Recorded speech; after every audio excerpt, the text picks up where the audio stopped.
The Galaxy F54, being the flagship phone from Samsung's mid-range lineup in 2023, has faced criticism for its sluggish performance and some camera limitations.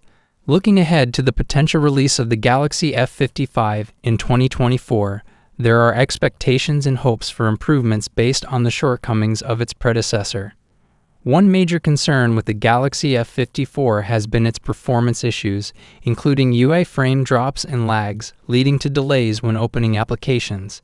The software lacks refinement compared to flagship S-series phones, and users had experienced a subpar user experience, especially considering its $450 price tag. The Galaxy F55 is expected to address this by prioritizing software optimization for a smoother out-of-the-box performance, eliminating the need for subsequent updates to fix basic UI issues.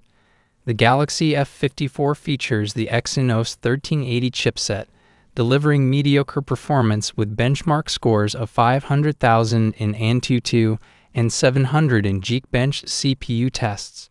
The Galaxy F55 is rumored to come with the unannounced Exynos 1480 chipset, featuring an upgraded model number and a potential AMD GPU. This change is anticipated to significantly improve performance, addressing the lackluster experience of the F54 and enhancing gaming capabilities. In terms of the camera system, the Galaxy F54 has been criticized for lacking a zoom lens, particularly a simple 3x telephoto lens, limiting its versatility. The low-light performance of the F54's cameras also falls short in delivering impressive details.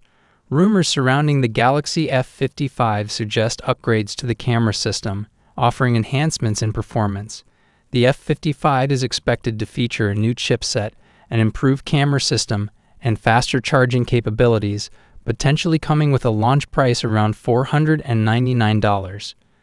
With these anticipated improvements, the Galaxy F55 aims to provide excellent value for money, catering to budget-minded buyers who seek a more powerful yet still affordable option compared to the F54. Are you excited about the potential improvements in the Galaxy F55? Share your thoughts in the comments section.